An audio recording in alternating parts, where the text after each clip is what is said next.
दोस्तों, एक आदमी जिसकी उम्र लगभग करीबन 50 साल के आसपास थी, जिसके गांव से लगभग 1 किलोमीटर की दूरी पर एक प्राइमरी स्कूल था। दोस्तों, उसी प्राइमरी स्कूल में वह चपरासी का काम किया करता था। वहां पे झाड़ू लगाना, पोछा लगाना और बच्चों को पानी पिलाना, पौधों में पानी देना और दोस्तों यही सब काम वो किया करता था। और दोस्तों, इतनी उम्र हो जाने के कारण उसको ज़्यादा मेहनत का काम नहीं दिया गया था और ना ही वो ज़्यादा मेहनत का काम कर सकता था। इसलिए वहाँ के जो प्रिंसिपल होते हैं वो इसी के गांव के होते हैं और इसकी गरीबी और स्थिति को देखकर इसे एक छोटी सी नौकरी दे देते हैं, जिससे कि इसका गुजर बसर चल सके। दोस्तों, ऐसे ही धीरे धीरे करके समय व्यतीत होते ही रहता है और जो वहाँ का चपरासी होता है, जिसका कि नाम शंकर दयाल होता है, वो बहुत ही ज़्यादा मेहनती होता है। वह अपना काम बड़ी ही मेहनत के साथ किया करता था और जो ये प्रिंसिपल साहब जो थे ये रिटायर हो गए थे, जिसके कारण दोस्तों वहाँ पर अब एक महिला टीचर, महिला लेडीज प्रिंसिपल आती आ जाती हैं, जिनका कि नाम मधु होता है, जिनकी की उम्र करीबन 35 साल के आसपास होती है। जिसके पति जो थे वह भी दोस्तों एक स्कूल में ही पढ़ाया करते थे। वह उस महिला का पति भी एक प्रिंसिपल ही थे। वह महिला देखने में बहुत ही ज़्यादा सुंदर होती है और अपने काम को लेकर के बहुत ही ज़्यादा निपुण, ईमानदार और बहुत सख्त भी होती है। दोस्तों, कहते हैं कि इसके दिमाग में कब कौन सी बात चलने लगे ये कुछ कहा नहीं जा सकता था। एक दिन की बात होती है कि पूरे विद्यालय में, स्कूल में बच्चे जा चुके थे और सारे अध्यापक भी जा चुके थे। अगले दिन कुछ स्कूल में प्रोग्राम होने वाला था।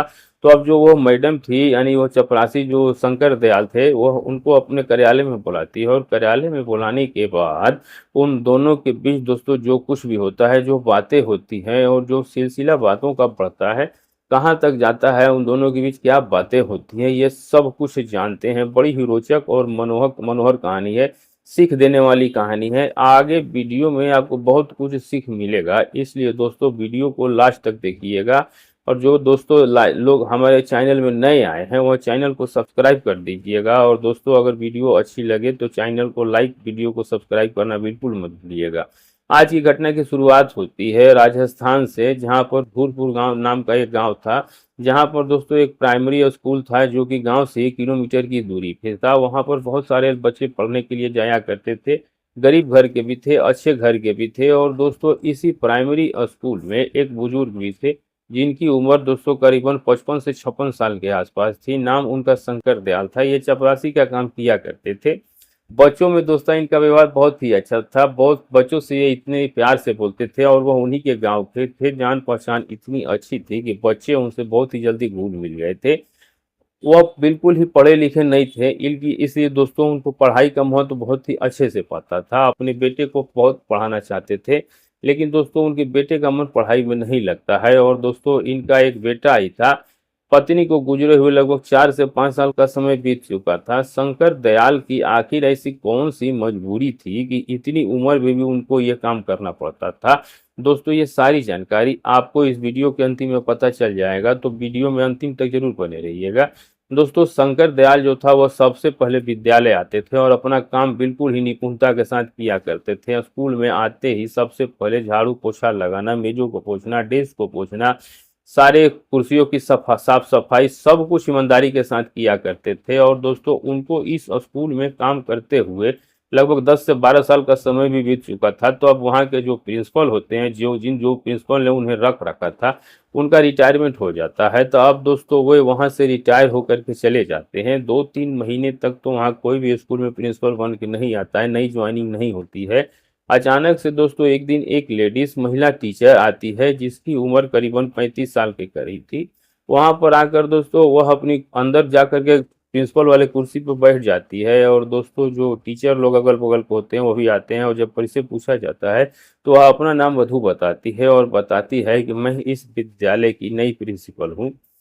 दोस्तों, दरअसल ऐसा था कि मधु के पति जो था वो भी एक स्कूल में प्रिंसिपल था और दोस्तों दोनों ही पति और पत्नी एक स्कूल में ही पढ़ाया करते थे। तो दोस्तों मधु का सारे ही लोग वहाँ का सम्मान किया करते थे और वहाँ के जो मधु मैडम होती है, वहाँ की साफ सफाई और फुलवारी को देख करके बहुत ही ज़्यादा खुश हो जाती है और पूछती है कि ये सब चीज़ें आखिर कौन करता है। तभी दोस्तों वहाँ के जो टीचर लोग थे वो लोग बताते हैं कि इसी गाँव के शंकर दयाल काका हैं। बच्चे उन्हें शंकर का काका कहते हैं। वही ये सारा कुछ देख रेख करते हैं, वही साफ सफाई वो सब कुछ वही देखते हैं।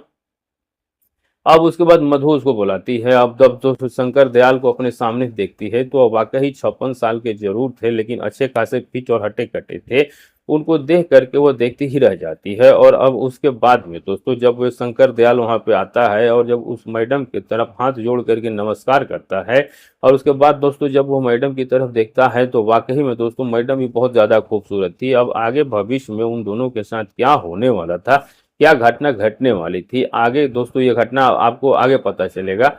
दोस्तों मधु जो थे ये सारे स्टाफों से कहती है कि मुझे सारा रजिस्टर चाहिए, सब कुछ मुझे दे दो। तो दोस्तों सभी जो टीचर होते हैं वह कहते हैं कि ये सब काम तो शंकर दयाल काका ही देखते हैं और रखते हैं। तो मधु जो है वह सबको बाहर जाने के लिए कह देती है और शंकर दयाल से एक एक रजिस्टर मांगती है। उसके बाद उनको जाने के लिए कह देती है। अब इसी तरीके से दोस्तों धीरे धीरे समय बीतते रहता है, 6 से 7 घंटे बीत जाते हैं। उसके बाद मधु जो है वो अपने घर चली जाती है।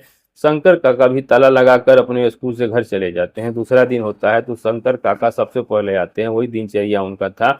और स्कूल के सारे काम करते हैं, उसके बाद बैठ जाते हैं। और वह इतने गरीब घर के थे कि उनके घर में कोई खाना बनाने वाला भी नहीं था। इसलिए दोस्तों स्कूल में जो गांव के बच्चे आया करते थे तो वह शंकर काका के लिए कोई एक रोटी लेके आ जाता था, कोई चावल लेके आता था, कोई सब्जी लेके आता था। तो इसी तरह से बच्चे कुछ ना कुछ लाते थे और सब मिल बांट करके वह शंकर काका को दे दिया करते थे, जिससे कि शंकर काका नाश्ता कर लिया करते थे। अब इसी तरह से अपना वह जीवन यापन कर रहे थे।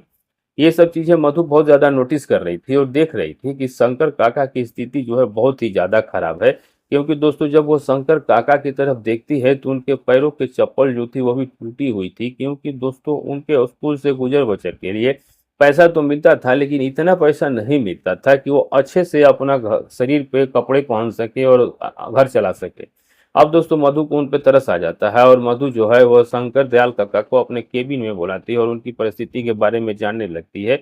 उसी तारीफ शंकर दयाल काका अपनी सारी परिस्थिति मधु के सामने बता देते हैं। और जब मधु उनकी स्थिति को सुनती है कि उनकी लड़का भी उनका नहीं सुनता है, ना काम करता है, ना ही उनके घर परिवार में कोई खाना बनाने वाला है, तो उनको तरस आ जाता है। और अब रोज ही जब मधु आया करती थी तो शंकर काका के लिए सुबह का नाश्ता और दोपहर का खाना लेकर के आती थी। अब ये सब पूरा स्टाफ और अध्यापक देख रहे थे कि मधु प्रिंसिपल जो है वो शंकर दयाल काका से कुछ ज्यादा ही अटैच हो गई है। दरअसल ऐसा था कि मधु जो थी वो 35 साल की महिला थी, और जब वो शंकर को देखती है तो देख करके उसके मन में कुछ विचार उठने लगते हैं। इसी कारण अब वो शंकर काका से कुछ ज्यादा अटैच हो जाती है।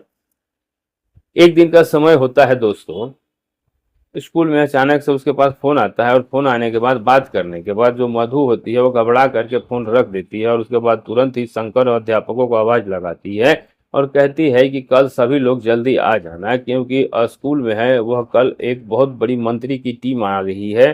तो सबको सारे रजिस्टर मेंटेन होने चाहिए। और जो शंकर होता है उससे भी कह देती है कि तुम भी सुबह जल्दी आ जाना और सब कुछ व्यवस्थित कर देना, साफ सुथरा कर देना, कल मंत्री जी दौरे पे आ रहे हैं। तो शंकर दयाल कहता है ठीक है मैडम जी। और शंकर सुबह जैसे रोज आता था उससे आधे घंटे पहले आता है, तो विद्यालय की सारी व्यवस्था कर देता है और सब कुछ ठीक कर देता है। मधु जब वहां आती है और आ करके रजिस्टर सब कुछ, जैसे ही मधु पहुंचती है तो उसके पीछे से भी दोस्तों मंत्री की टीम पहुंच जाती है जांच के लिए, चेकिंग के लिए। जब टीम विद्यालय में पहुंचती है और जब वहाँ के स्टाफ रजिस्टर वहाँ की साफ सफाई सब कुछ को देखती है तो बहुत ही ज़्यादा प्रसन्न हो जाती है और मधु को पुरस्कार के लिए सम्मानित करने के लिए चयनित कर लेती है। और मधु जो थी वो कहती है कि ये सब मेरी नहीं, मैं तो अभी सिर्फ 8 दिन ही हुआ है यहाँ ज्वाइन किए हुए, यहाँ तो सब कुछ है वो शंकर काका ही देखते हैं और शंकर काका ही करते हैं। अब मधु शंकर काका के काम से इतना ज्यादा खुश हो गई थी कि उसने शंकर से बोल दिया कि आज शाम को तुम्हारी दावत है मेरे घर पे, मैं खाना बनाऊंगी तुम्हारे लिए, तू मेरे घर पे आना। शंकर मना करता है, लेकिन दोस्तों मधु जो थी वो कहती है कि नहीं, तुमको आना ही पड़ेगा। अब इसके बाद शंकर जो है वह शाम करीबन 7:30 बजे के करीब मधु के घर पहुंच जाता है। मधु जो थी वहां पर अकेली बैठी होती है और जब शंकर को देखती है तो उसे सोफे पर बैठाती है। और उसके बाद मधु ने पूरी तैयारी कर ली थी कि शंकर को किस तरीके से फांसना है, रिझाना है, क्योंकि उसे एक पुरुष की आवश्यकता थी जो क्योंकि जो उसकी इच्छाएं पूरी करे, उसका देख रेख करे। दरअसल जो ये मधु होती है ये अपने पति के मौत के बाद में इतनी ज्यादा फेमस हो चुकी होती है, उसको आदमियों की इतनी भूख थी कि वह कहीं भी जाती थी तो उसका ट्रांसफर कर दिया जाता है। अब उसको ऐसे गांव के इलाके में भेजा गया था जहां पर शायद ही उसको कोई आदमी ऐसा मिले। लेकिन दोस्तों जो इस तरह की औरतें होती है उनको हर जगह ऐसे आदमी मिल ही जाते हैं और अब वो सीधे साधे शंकर दयाल को अपने अपने घर में बैठा के शैंपिंग पियाती है। लेकिन दोस्तों शंकर मना करता है, लेकिन मधु बोलती है तुम ये सब कर लो, इसमें कोई भी दिक्कत नहीं होगी और हम ही तुम है और मेरे साथ कोई भी नहीं है। और अब उसके बाद ड्रिंक बनाई जाती है। शंकर जो है वह दोस्तों ड्रिंक करता है और ड्रिंक करने के बाद जब शंकर को नशा होने लगता है तो मधु जो थी वह उसे कहती है कि देखो मैंने पहली बार जब जब से तुम्हें देखा है तब से मैं तुम्हें देख के बहुत ज़्यादा खुश हो गई हूँ, तुम्हारे साथ सब कुछ करना चाहती हूँ। अब शंकर ये सुन के दंग हो जाता है, क्योंकि दोस्तों शंकर को भी लगभग 6-7 साल हो गए थे उसकी पत्नी को मरे हुए, और जब सामने से ऐसा ऑफर आता है तो वह भूल जाता है नशे में कि वह एक 35 साल की महिला है। और अब उसके साथ दोस्तों वह कमरे में चला जाता है और जब मधु उसको कमरे में लेकर के जाती है और अब उसके बाद जो भी उन दोनों के बीच हुआ होता है वह वाकई बहुत गलत था। लेकिन दोस्तों वह शंकर के साथ नशे में सब कुछ करती है और तब तक करवाती है अपने साथ में जब तक उसको शांति नहीं मिल जाती है दोस्तों। और अब इसके बाद जब शंकर सो जाता है लगभग रात करीबन 3-4 बजे करीब उसकी नींद टूटती है, उसका नशा उतरता है, तो अचानक से मधु को अपने बगल में सोता हुआ देख करके बहुत ज़्यादा उदास हो जाता है और वो सोचने लगता है कि अगर गांव में इस तरीके की कोई बात फैल गई तो मैं किसी को मुंह दिखाने के लायक नहीं रहूंगा।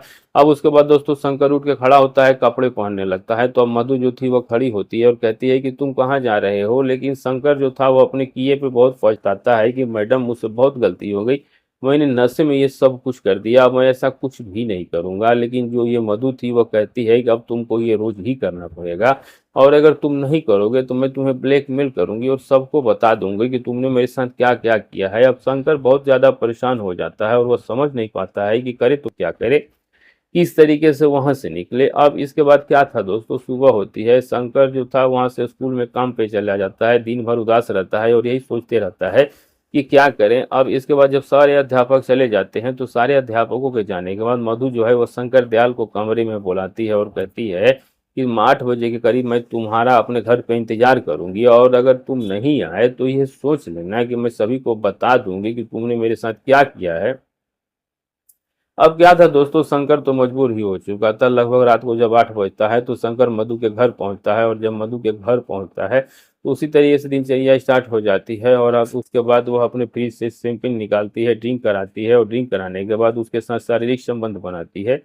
शंकर ये सब करके खुश नहीं था, बहुत ही अंदर से पछता रहा था और दोस्तों ये सोच रहा था कि उसका एक बेटा है और अगर घर परिवार में मेरी इतनी इज्जत है और अगर किसी को पता चल गया तो क्या होगा। अब दोस्तों ऐसे ही समय बीते जाता है, लगभग 15 से 20 दिन तक ये रोज का यही दिनचर्या चल रहा था, क्योंकि दोस्तों मधु की जो भूख थी वो खत्म ही नहीं हो रही थी। और एक दिन हाथ जोड़ करके शंकर उससे कहने लगता है कि अब ये सब बस करो, मुझसे अब ये नहीं हो सकेगा, मैं ये सब आगे नहीं कर सकूंगा।